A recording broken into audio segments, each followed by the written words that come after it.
Hi, this is Jiajun Hu. This video is for the probability homework 7, problem 7. So in this problem, we have the ZT's function, where the theta is uniformly distributed in 0 to 2 pi, and N1t and N2t are wide-sense stationary, and they are all independent.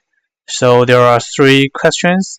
The question A is to find the expected value, and the question B is to find the RZ and figure out is the ZT function is wide-sense stationary, and if so, then the question C is to figure out what the RZ0.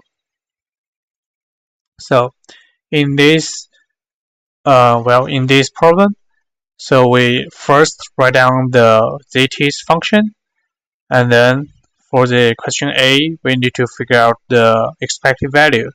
So the expected value is just to plug in the function, and we can get the expected value of the N1t cosine plus N2t sine.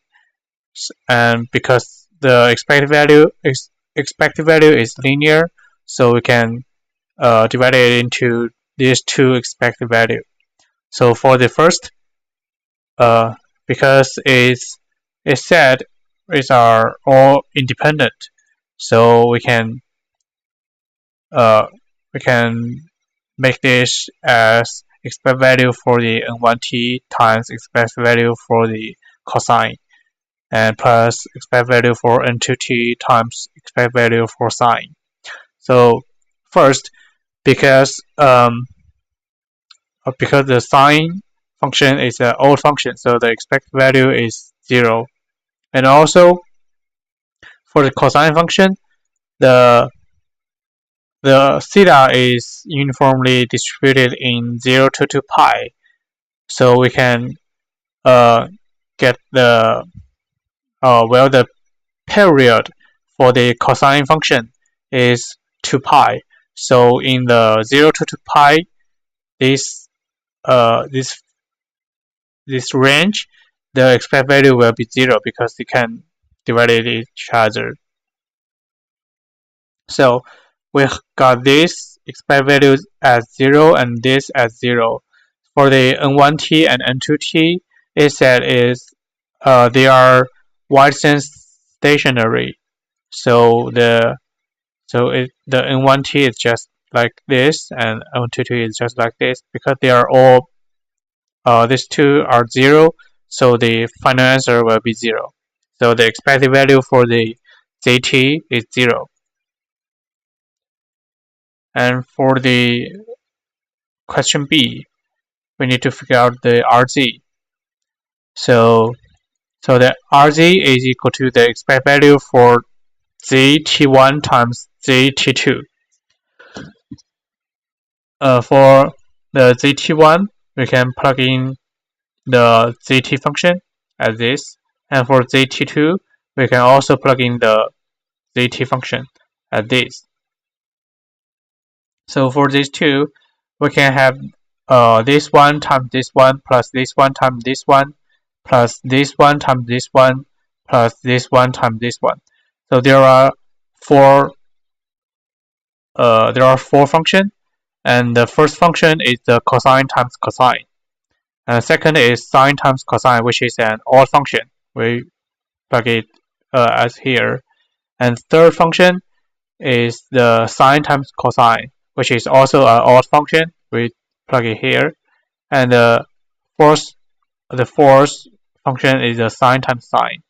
So we got this, the expected value for N1 T1 N1 T2 times cosine T1 cosine T2, and the N2 T1 N2 T2 times the sine the T1 function and sine the T2 function, which will be the omega c T1 plus theta times blah blah blah.